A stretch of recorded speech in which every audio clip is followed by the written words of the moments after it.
crainte du retour à l'inflation fait reculer même les GAFAM. Microsoft, Apple, Facebook, mais aussi Tesla, les géants américains ont entamé un virage sur une pente descendante entre 2 et 6%, et ça continue. Les principales bourses européennes ont connu le même repli frileux toute la journée d'hier. Au centre des inquiétudes, le rebond du prix des matières premières ainsi que les difficultés que connaissent les chaînes d'approvisionnement. Aujourd'hui, la publication des chiffres mensuels des prix à la consommation américaine devrait donner le la pour les jours à venir. Soyons donc attentifs. Tout à l'heure, dans notre live TV Finance, Philippe Béchade nous en dira davantage sur ces prix vertigineux qui avaient déjà atteint les valeurs technologiques. Il nous donnera aussi des conseils pour suivre les évolutions de ces changements que risquent de connaître les marchés mondiaux dans les prochains mois. Restez donc avec nous. C'est peut-être la fin des remboursements des rançons par les compagnies d'assurance en cas de cyberattaque. Au lendemain de la paralysie cataclysmique du réseau Colonial Pipeline par le groupe DarkSide, le débat revient sur la table. La France est le pays le plus attaqué par les ransomware.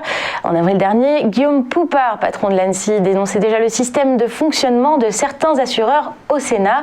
Selon lui, les compagnies d'assurance inciteraient les entreprises à payer les hackers, les préjudices liés à la perte de données étant plus coûteux que les rançons elles-mêmes. AXA France a déjà décidé de mettre sa politique de remboursement entre parenthèses le temps que le cadre d'intervention de l'assurance soit clarifié. L'année dernière, le parquet de Paris a enregistré 397 rançongiciels.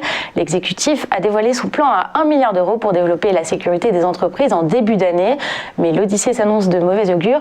On prévoit un doublement des attaques pour 2021 et pour l'instant, 65% des entreprises françaises se voient contraintes de verser les rançons demandées. L'AE s'oppose à la rémunération du patron d'Air France KLM. En cause, le bonus confortable de 2 millions d'euros qu'a touché Benjamin Smith l'année dernière. Le ministre des Finances néerlandais, M. Hoekstra, a fait voter une motion en avril dernier pour que Paris bloque le versement de ce bonus. Dans la lettre qu'il vient d'adresser au Parlement, le ministre s'explique. L'État néerlandais ne considère pas justifiable qu'un bonus sous quelque forme que ce soit octroyé pendant une période où l'entreprise a besoin de milliards d'euros d'aide d'État pour survivre à la crise du coronavirus. Benjamin Smith avait annoncé qu'il allait renoncer à cette rémunération variable à long terme pour 2020 et avait proposé d'ailleurs de réduire son salaire de 25%. Aujourd'hui, il justifie son revirement de cap en indiquant qu'il investit dans l'entreprise et ajoute que ces bonus ne lui seront pas reversés immédiatement. Les États français et néerlandais ont versé déjà 10 milliards d'euros à Air France KLM l'année dernière pour colmater la crise que connaît le groupe.